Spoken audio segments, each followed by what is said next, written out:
అభిషేక్ అనే తమ్ముడు అడుగుతా ఉన్నాడు, అన్న నాకు కొన్ని సింగింగ్ టిప్స్ చెప్తారా అన్న ప్లీజ్. ఓకే అభిషేక్, అంటే నేను సింగర్ని కాదు, బట్ కొన్ని టిప్స్ చెప్పడానికి నేను ప్రయత్నం చేస్తాను. బాగా పాడాలి అంటే కొన్ని విషయాల మీద మౌలికమైనటువంటి అవగాహన ఉండాలన్నమాట. పాటలో ఎప్పుడు కూడా 2 విషయాలు ఉంటాయి. ఒకటి రాగము, తాళం అంటారు అనమాట. అంటే ట్యూన్ అండ్ టెంపో. ఈ 2 కూడా సమాంతరంగా, సమన్వయంగా, ప్యారలల్గా ప్రయాణం చేస్తూ ఉండాలి. అప్పుడు అది వినడానికి హంసధ్వనిలా ఉంటుంది అనమాట.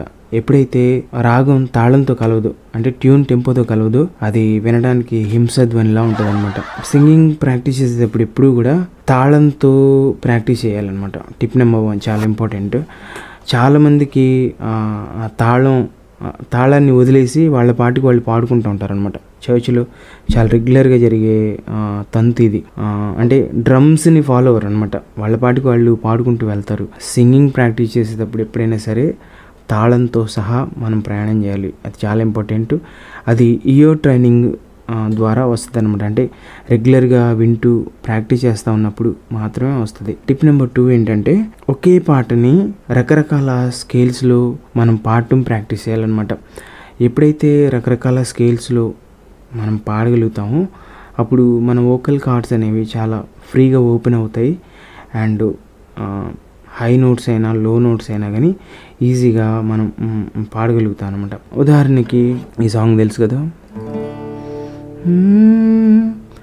నా జీవిత తీరమున అపజయ భారమున నలిగిన నా హృదయమును నడిపించుములో తునకు.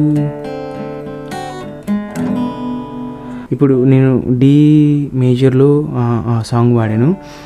అదే పాట ఈలో అంటే నెక్స్ట్ స్కేల్లో నేను ప్రాక్టీస్ చేయాలన్నమాట.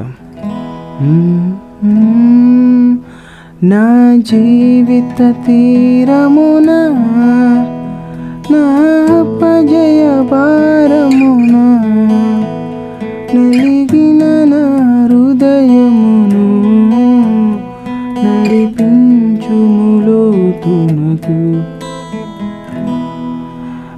తర్వాత ఎఫ్, నా జీవిత తీరమున నా అపజయ భారమున నలిగిన నా హృదయమును నడిపించుములో తునకు. నెక్స్ట్ జీ, నా జీవిత తీరమున